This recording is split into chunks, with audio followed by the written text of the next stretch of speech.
Assalamualaikum warahmatullahi wabarakatuh. Perkenalkan, nama saya Nadila Anjani. Saya dari kelas Sistem Informasi Bilingual 5A.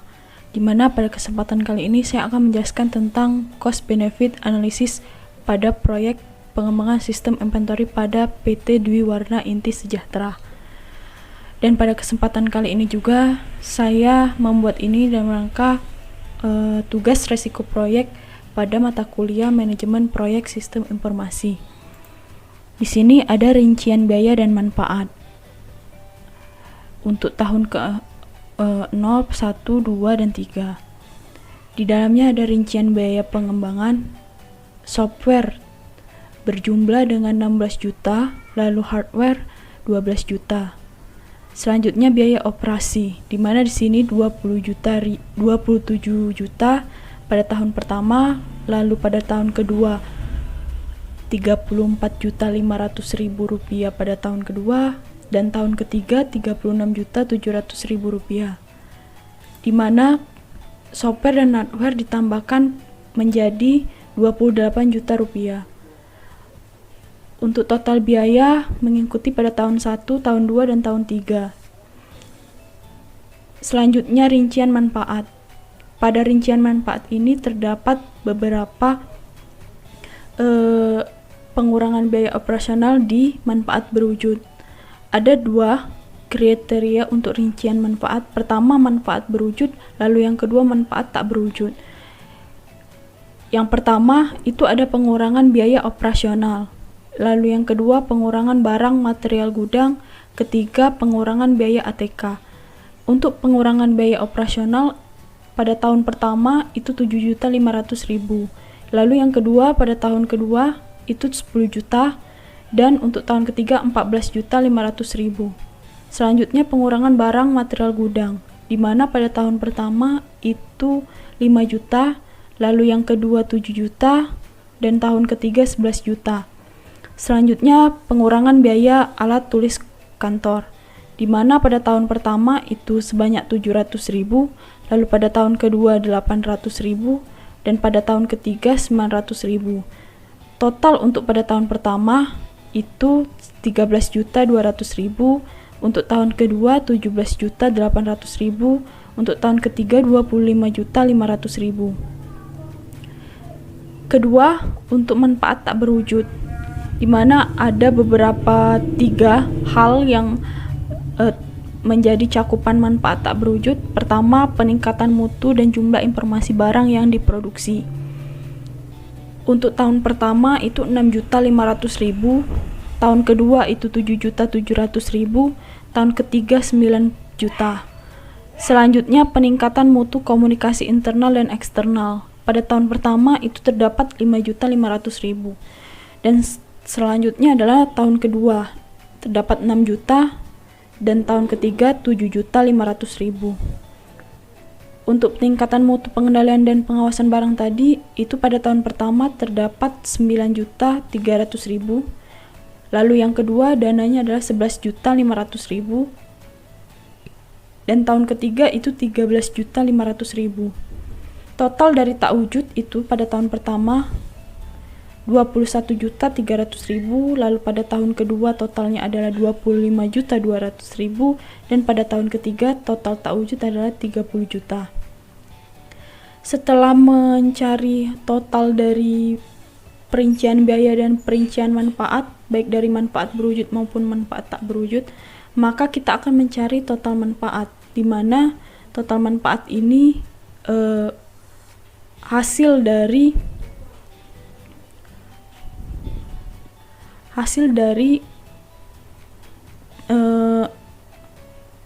13.200.000 ditambah dengan 21.300.000.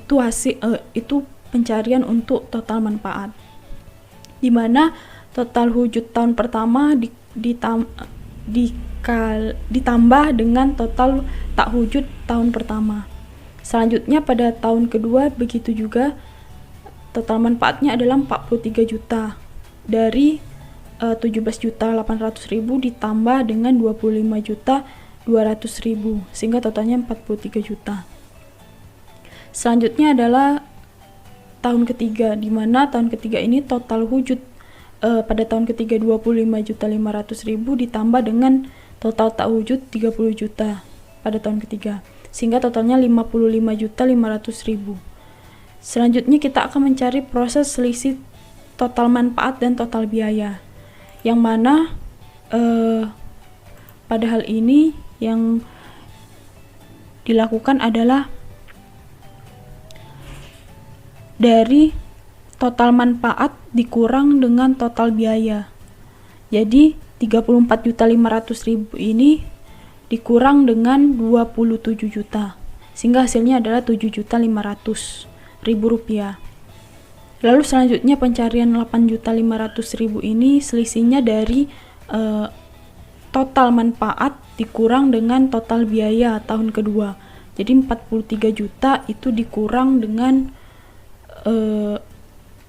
total biaya pada tahun kedua sebanyak 34.500.000.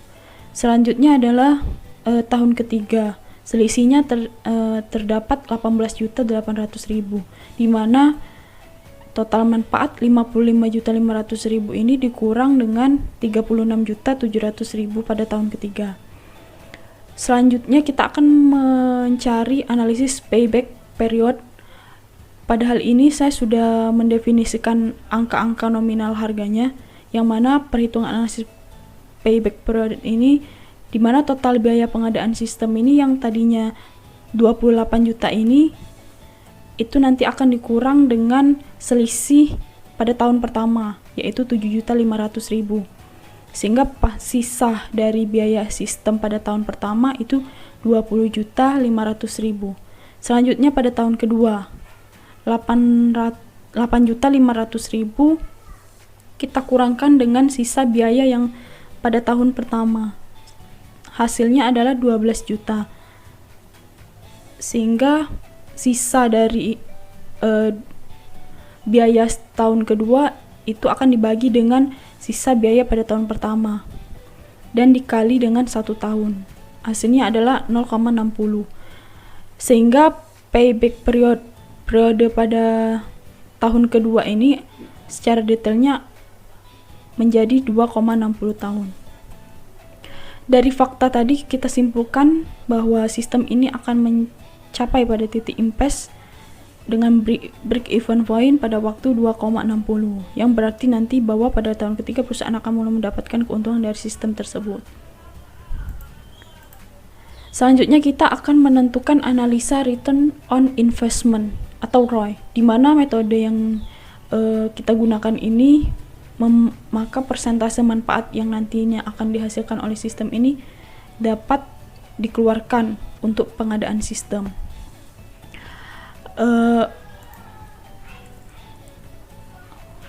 Adapun perhitungan ROI pada sistem ini, pertama kita akan menghitung biaya pengadaan sistem tahun 0, yang mana tadi 28 juta, lalu yang kedua biaya perawatan sistem tahun 1 27 juta, perawatan sistem 2 34.500.000, biaya maintenance sistem tahun ketiga itu 36.700.000, yang mana pada totalnya total biayanya menjadi 126.200.000 setelah dikalkulasikan atau dijumlahkan. Sedangkan untuk total keuntungan yang nantinya akan didapat itu dari total manfaat tahun pertama sampai tahun ketiga kita kalkulasikan juga, yaitu tadi harganya total harga ataupun biayanya itu tahun pertama 30.500.000, lalu yang kedua 43 juta, lalu yang ketiga 55.500.000, sehingga total manfaat yang didapat adalah 133 juta.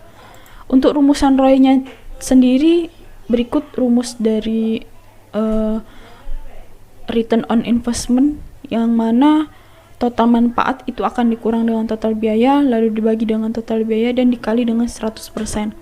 Total manfaat yang sudah kita dapat tadi adalah 133 juta, total biaya adalah 126.200.000, dan total biaya dibagi dengan total biaya yang sudah tadi 126.200.000 dan dikali dengan 100%, sehingga totalnya adalah 53,88%. Sehingga artinya bahwa pada tahun ketiga nanti biaya pengembangan sistem tersebut layak untuk diimplementasikan pada perusahaan tersebut. Ketiga, analisa net present value atau NPV. Pada perhitungan analisis ini memiliki rumus di mana nilai proyek ditambah dengan selisih 1 tadi atau proses 1 dibagi dengan 1 plus I persen pangkat 1, lalu begitu pula dengan selisih 2 dan selisih 3, sesuaikan dengan pada tahun yang ditetapkan.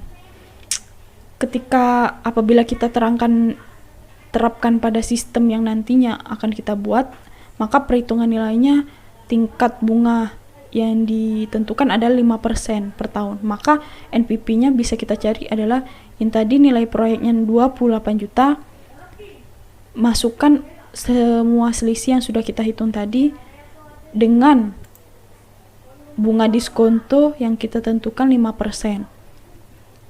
Sehingga hasilnya 13.643.588 rupiah. 13.643.588 rupiah. Itu jumlah NPP yang sudah kita dapatkan.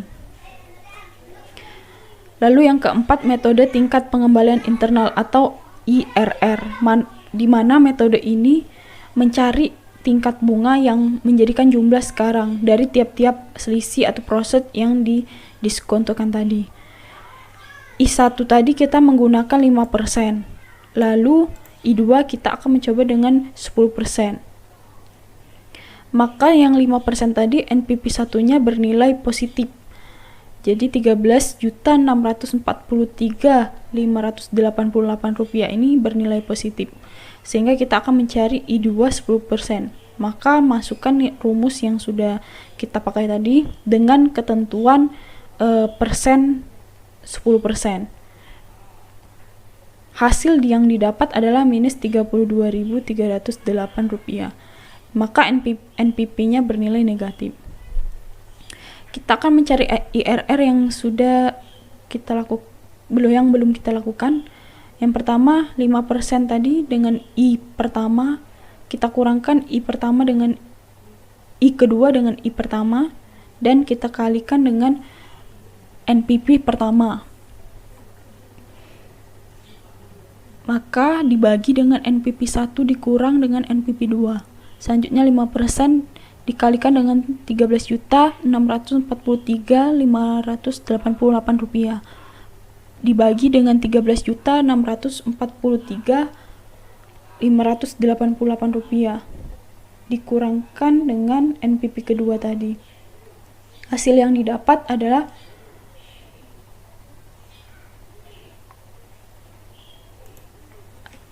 ini tipu, maaf, sorry. Jadi 179,4% hasil dari yang perkalian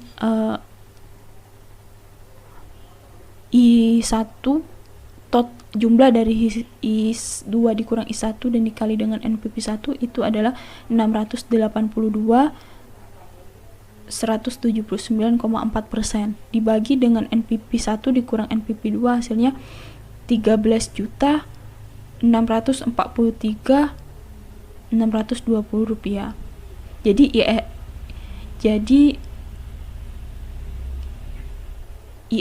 IRR yang didapat adalah 5% ditambah dengan 4,5%, total 9,5%. Artinya proyek yang akan kita lakukan ini menghasilkan keuntungan dengan tingkat bunga 9,5% per tahunnya. Apabila nanti tingkat bunga pengembalian atau yang rate of return yang diinginkan 5% per tahun, maka IRR dapat dikatakan lebih besar dari 5%. Dengan kata lain, proyek artinya dapat diterima karena IRR-nya adalah 9,5%.